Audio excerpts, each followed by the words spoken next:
Men javob beraman o'ziga. Keragi yo'q. Menga xizmatda shuni qilaversin bo'yicha. Jazo beraversin menga. Bo'laveradi. Bo'laveradi, menga jazo beraversin. Elyorbek men bilan Dehqonov. Javob beraveradi. Elyorbek bo'ldi. Men turaman mana shu yerda aka. Javob beraveraman men. Javob bo'lmaydi. Bo'ldi kamera yo'qligiga men javob beraman. Siz noqara meni rolda ekansan deyapsiz. Rolda kelib, o'zi almashyapsiz-ku. Shuni isbot qilib bering. Isbotlab beraman. Bundan sursat olaman, o'ndan sursat olaman, isbotlab beraman. Javob bo'lmaydi. To'xtatdimi? Video kamerasi bo'lmasa to'xtatmaydi. To'xtatdi, video kameraga qarab gaplashsa inobatga o'tadi. Bo'lmasa o'ziga jinoiy javobga tortamiz.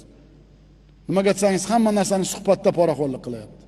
Menimcha bu odam ishidan, jonidan razi to'yib turgan bo'lsa kerak. Prezidentimiz gapirib turibdilar, javobgarlik, jinoiy javobgarlik bor deb turibdilar.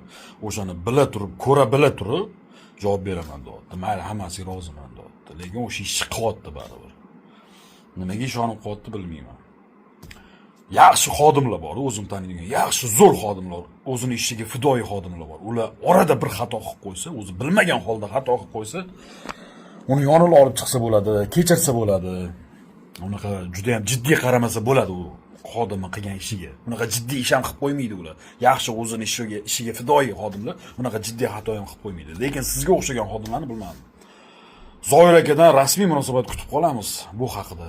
Bu xodim haqida nima bo'layotgani. Chunki ijtimoiy tarmoqda juda ham keng muhokamalarga, juda ham ko'plab muhokamalarga sabab bo'ldi bu voqea.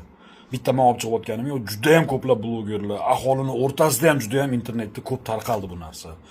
O'shanga ustoz sizdan iltimos qilib qolardik, ijtimoiy tarmoq orqali shu bo'yicha rasmiy munosabat bildirsangiz, bizga ham, qolgan obunachilarimizga ham, xalqimizga ham tushunarli bo'lardi. Ancha-muncha tushuncha bo'lardi. Bu xodimga qanaqa chora ko'rildi yoki xizmat tekshiruvi tayinlandi. E'tiboringiz uchun rahmat. Kuzatishda davom etinglar.